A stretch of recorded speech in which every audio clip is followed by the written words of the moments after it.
I'm Jennifer Lepore, Online Education Manager here at ArtistsNetwork, and I have with me in the studio Steve Quiller. Thank you so much for being here. Great to be here. Really much enjoyed it.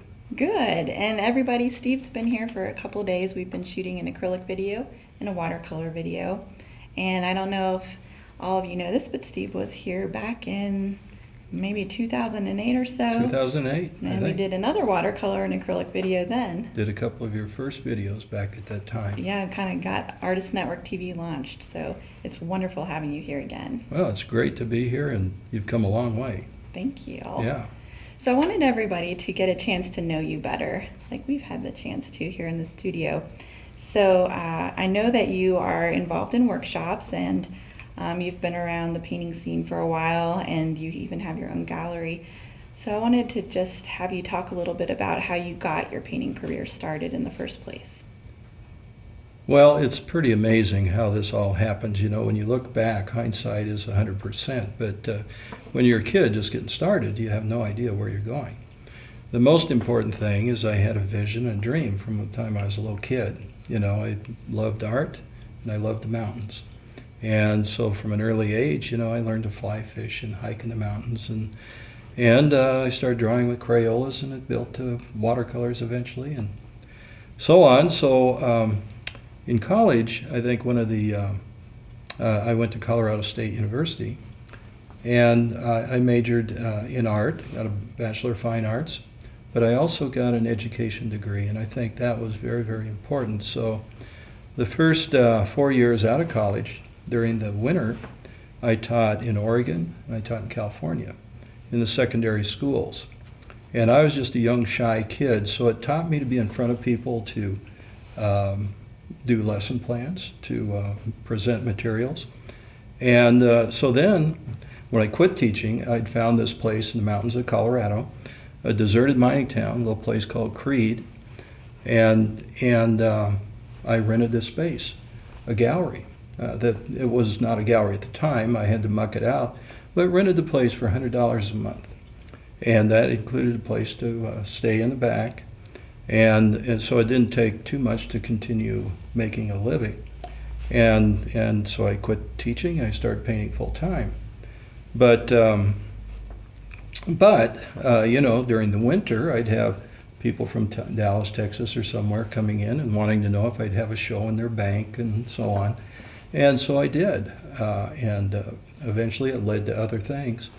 I had a major article in a magazine in the 1975, and that gave me national exposure. And pretty soon I was getting interest in having me teach workshops.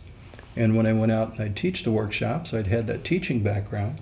So I was teaching water media, I was teaching color theory, and people liked what I was doing, so I'd get asked back, and other places would ask. Eventually that led to books and videos and so on. So now I have a gallery, and I get to travel the world, and I get to do what I love to do. That sounds wonderful. Yeah, so I'm very fortunate.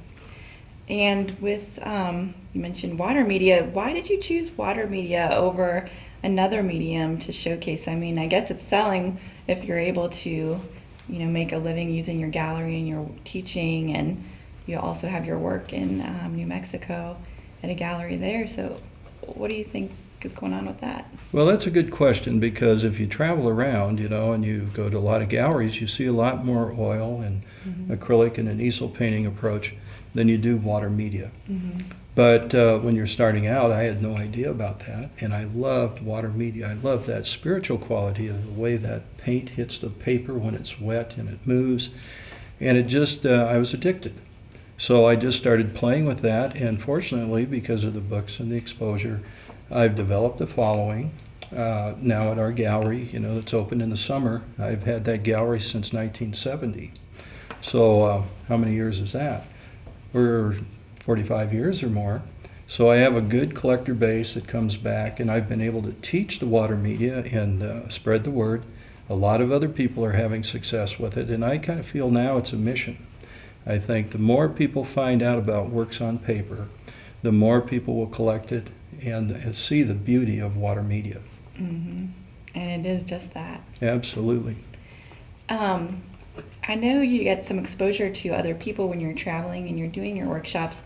But from what you've said, Crete is a pretty quiet town. Do you ever feel like, boy, I wish there was some more artists here I could pal around with on a weekly basis? Or Well, I'm very, very fortunate because first, Crete is very isolated. We're at almost 9,000 feet elevation. Headwaters the Rio Grande River. We have probably 6 months of winter.